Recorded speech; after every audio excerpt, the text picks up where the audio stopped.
People's foundation പ്രതിനിധി ശ്രീ ഷമീർ കൂടി ഇപ്പോൾ നമ്മോടൊപ്പം ഉണ്ട്. ഷെരീഫ് എന്നായിരുന്നു തുടക്കത്തിൽ പറഞ്ഞു പോയത്, ക്ഷമ ചോദിക്കുന്നു. ശ്രീ ഷമീർ, നിങ്ങൾ ഇപ്പോഴും അവിടെ സേവന നിരതരായി അവിടെ ദുരന്ത ബാധിതർക്കൊപ്പം ഉണ്ട് എന്ന് കരുതുകയാണ്. എന്തെല്ലാം പ്രയാസങ്ങൾ ആ മനുഷ്യർ ഇപ്പോഴും അവിടെ അനുഭവിക്കുന്നുണ്ട്? അത് നിങ്ങൾ കണ്ട കാഴ്ചകൾ, ഇപ്പോൾ കണ്ടുകൊണ്ടിരിക്കുന്ന കാഴ്ചകൾ എന്തൊക്കെയാണ്?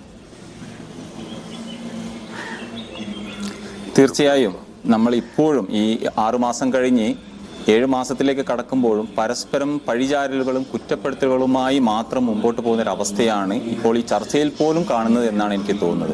ഒരു സന്നദ്ധ സംഘടനയുടെ എളിയ പ്രവർത്തകൻ എന്നുള്ള നിലക്ക് ഈ ഒരു വിഷയത്തിൽ സർക്കാരിനോടും അതുപോലെ തന്നെ സർക്കാർ ഏജൻസികളോടും ആവശ്യപ്പെടാനുള്ളത് ഒരു കൃത്യമായ ഒരു ഏകോപനത്തിലൂടെ നമ്മൾക്ക് ലോകം തന്നെ കണ്ട ഏറ്റവും ഒരു ദുരന്തമാണ് ഇത് എന്നതോടൊപ്പം തന്നെ നമ്മൾ മനസ്സിലാക്കേണ്ടത് ഏറ്റവും ആശ്വാസകരമായി വിവിധ വിഭാഗങ്ങളിൽപ്പെട്ട മതസംഘടനകളിൽപ്പെട്ട ധാരാളം സന്നദ്ധ സംഘടനകളും രാഷ്ട്രീയ പാർട്ടി യുവജന സംഘടനകൾ പോലും കൈകോർത്ത് നിന്ന് നേരിട്ട് അതിജീവനത്തിലേക്ക് ഒന്നായി നിന്ന ഒരു കാഴ്ച കൂടിയാണ് നമ്മൾ കണ്ടിരുന്നത്. പക്ഷേ അവരെ എല്ലാവരെയും വിശ്വാസത്തിലെടുത്തുകൊണ്ട് ഒരു ഏകോപനത്തിലൂടെ ഈ ഒരു അതിജീവനം സാധ്യമാക്കുന്ന കാര്യത്തിൽ ഏതോ അർത്ഥത്തിൽ എവിടെയൊക്കെയോ വീഴ്ച സംഭവിച്ചു പോയിട്ടുണ്ടോ എന്നാണ് ഇപ്പോൾ നമ്മുടെ ഈ ചർച്ചയിൽ പോലും കേന്ദ്ര സർക്കാരിനെ പിഴചാരുന്നു, സംസ്ഥാന സർക്കാരിനെ പിഴചാരുന്നു. ഇത്തരം പിഴചാരലുകൾക്കപ്പുറം ഈ ദുരിതം അനുഭവിക്കുന്ന മനുഷ്യരുടെ നിങ്ങളുടെ കാഴ്ചയിൽ വേഗത്തിൽ ശ്രദ്ധ പതിയേണ്ട, അല്ലെങ്കിൽ ശ്രദ്ധ തെറ്റിയത് കൊണ്ട് മാത്രം ദുരിതമയമായ ഏതെല്ലാം മേഖലകളുണ്ട്?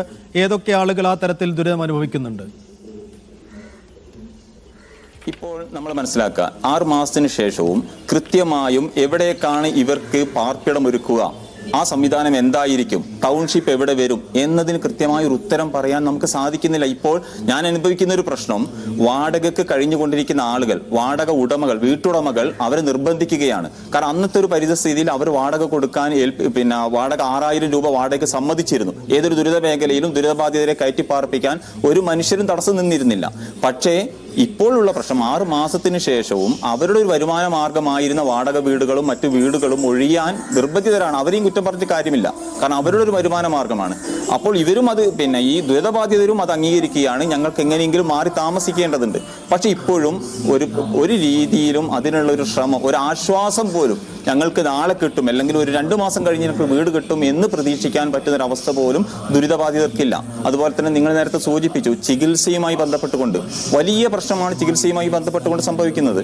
കാരണം അന്ന് അഡ്മിറ്റിൽ നിന്ന് പിരിഞ്ഞു പോയതിനു ശേഷം തുടർ ചികിത്സയ്ക്ക് യാതൊരു സഹായവും ഒരു സർക്കാർ ഏജൻസികളിൽ നിന്ന് ലഭ്യമാകാത്തൊരവസ്ഥയായിരുന്നു ഇവിടുത്തെ ദുരിതബാധിതർക്ക് ഉണ്ടായിരുന്നത്.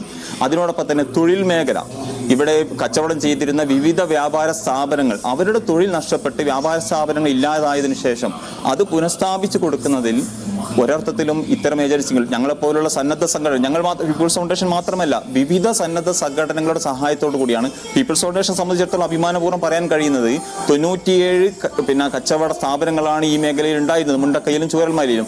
അതിൽ 79 കച്ചവട സ്ഥാപനങ്ങൾ പുനരുദ്ധരിക്കുന്നതിൽ കൃത്യമായി പങ്കുവഹിക്കാൻ ഞങ്ങൾക്ക് സാധിച്ചു. അതിൽ 67 വ്യാപാര സ്ഥാപനങ്ങൾ നിലവിൽ പുനഃസ്ഥാപിച്ചു. കൽപ്പറ്റയിലും മുണ്ടക്കയിലും ചൂരൽമലയിലും മേപ്പാടിയിലുമായി പുനഃസ്ഥാപിച്ചു കൊടുക്കാൻ അത് വിവിധ ഏജൻസികളുടെ സഹായങ്ങൾ കൂടി കോർത്തിണക്കിക്കൊണ്ടാണ്, അവരുടെയും കൂടി കൊളാബറേറ്റ് ചെയ്തുകൊണ്ടാണ് പീപ്പിൾസ് ഫൗണ്ടേഷൻ അതിന് മുന്നിൽ നിന്നത്.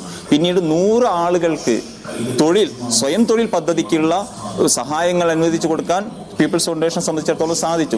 ഇത്തരത്തിലുള്ള ഒരു ഏകോപനം നടത്തി ഈ ജനതയെ കൈപിടിച്ചുയർത്താനുള്ള സംവിധാനമാണ് വേണ്ടത് എന്നാണ് പീപ്പിൾസ് ഫൗണ്ടേഷൻ സംബന്ധിച്ചിടത്തോളം പറയാനുള്ളത്.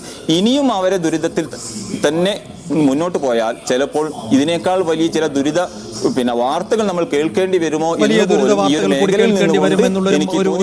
മുന്നറിയിപ്പ് കൂടി അങ്ങ് പങ്കുവെക്കുകയാണ്.